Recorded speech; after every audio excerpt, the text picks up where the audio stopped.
Mangwana akanaka una Mwari ndokuchingamidza zvakare kuchirongwa chedu kunai pastor. Mufaro wangu kuti tisangane zvakare tichidzidza kubva mukati meBhaibheri patiri kuzama kubatsirana kupindura mibvunzo yatinayo yakanangana neBhaibheri. Ngatirambe tichiunza mibvunzo, ngatirambe tichikoverana nevamwe sezvatiri kuita mazuva ose. Let's continue to share vari kuona from the Facebook page. Let's continue to share with others even on our own Facebook platforms. Mubvunzo uri panapa, it's a new question but a very interesting one, and I can assure you tichagona kuzoramba tichiudzidza ichiita ma-follow up questions akawanda. Uri kuti panapa, konai pastor, mukristu anogona here kupfeka zvaanoda? Ndo mubvunzo uri panapa. Mukristu anogona hake here kungopfeka chero zvaanzwa achida iye ari mukristu?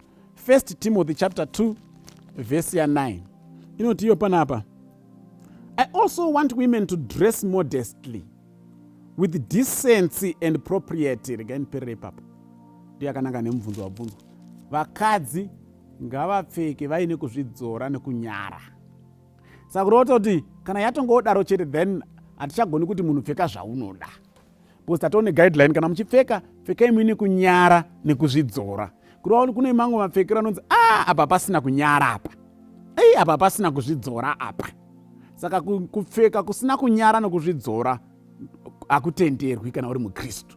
Kana uri mukristu, principle number 1, it must be decent, it must be modest. Okay? Modest and decency. Ndozozviziva sei nai pastor dzakanyorwa here hembe dzacho kuti this is modest, this is decent. Vamwe vanogona kubvunza kudaro. Rekaende pana zvirevo chapter 7. Mutonyatsa kuona kuti hembe idzodzi dzinotori ma-functions adzo. Hembe dzese dzine ma-functions adzo. Iyo ndoziva kuti iya ndapfekai ndeye apa, iya ndapfekai ndeye apa, iya ndapfekai ndira kuachiva izvo. Zvirevo 7 verse 6 ndichidzika. At the window of my house I looked out through the lattice. I saw among the simple, I noticed among the young men, a youth who lacked judgment. He was going down the street near a corner, walking along in the direction of her house. At twilight, as the day was fading, as the dark of the night set in, then out came a woman to meet him. She was dressed like a prostitute and with crafty intent. Solomon atotaura kuti mukadzi uyu akazosangana nemukomana uyu akanga akapfeka sechifeve. Bhaibheri harisi kuti mukadzi uyu changa chiri chifeve, but zvaranyora zviri factual ndezvekuti she was dressed like one. Saka kureva kuti kunotori nemamwe mapfekero anonzi aya mapfekero ezvifeve. Zvifeve ndo zvinopfeka so. Saka mubvunzo uri kuti mukristu anogona kungopfeka here chero zvaada, hazvichatoiti. Because kana uri mukristu hausi chifeve. Saka hauchagoni kupfeka sechifeve. It means wakutoavoida nhumbi dzinoita kuti uzikanwe nezvinhu zvinopikisana nezvaunotenda. Because kana uri mukristu hatitereseri kuti zvakare unzi uri chifeve chinotozikamwa. Andimuzvona machi.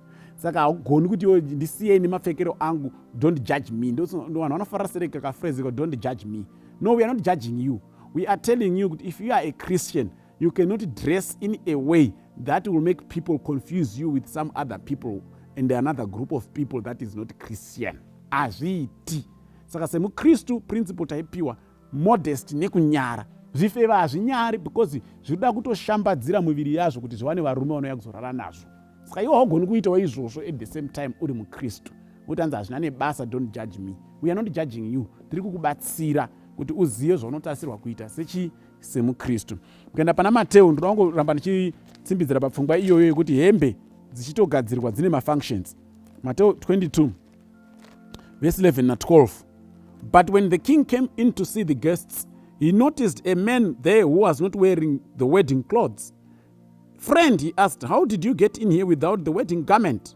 The man was speechless. Kuna nguo dzinotozikana kuti idzi ndedzemutambo, ndedzekumuchato idzi. Andiwazona macho. Vanotosona hembe vanotoziya ma-functions ehembe. Even mukana pana Ephesians chapter 6 verse 18 inoti pfekai nguo dzokurwa nadzo. Kune hembe dzekuendesa kuhondo, kune hembe dzekuendesa kumutambo, kumuchato, kune hembe dzekunokwezva vamwe varume kana uri chifeve, kune hembe dzine kunyara nekuzvidzora zvekuti nevanhu vanokurespekta kana wakapfeka.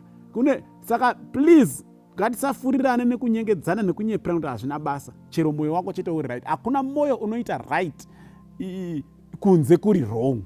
Kana moyo uri right, nekunze kunoita right. Saka haugoni kukwikwidzana nezvifewe pahembe dzazvo uchiti chero mwoyo wangu uri right. Chatokutuma kukwikwidzana nechifewe mwoyo usiri right, because zvekunze ndo index yezviri mukati. Kuti tiziye kuti bhuku iri nderei, tinoverenga kucontents page, ndoona kuti rinenge risinganakidzi, ndapiwa summary necontents page. Saka zvaunoita kunze isamari yezviri mukati. Takutokuziva kuti ndo. Saka hazvigoni kuti mukristu amire apa nechifeve vongoonekwa vakafanana. Hazviiti. Saka mapfekero edu, yes, they must be guided by the principles zatinopiwa neBhaibheri. Modesty and decency. Kuzvidzora uchizivawo zvakare kuti ndiri kupinda mugadheni, ndaakuenda kuchechi, ndiri kuenda kuchikoro, ndiri kuenda kubasa, but the general and underlying principle is it modest? Is it temperate? Is it fitting for the occasion? Okay? Hatisi kuti chibva wapinda mugadheni nesutu. No, hazvo zvatiri kutaura. But tiri kuti even wakapfeka nguo dzekutimba nadzo mugadheni, still panofanira kunge paine kunyara. Haufaniri kuti kana vanhu vasvika wotanga kutotsvaka kuti yo wendoita sei kuti ukangoona zvadaro, even uri mugadheni wanga wakakanganisa kupfeka. Saka even dzemugadheni dzacho dzekunochera mvura dzinofanira kugaidwa zvakare ne-the same principle, modesty and decency. Ndofunga tabatsirikana. Mwari atibatsire, Mwari atikomborere. Amen.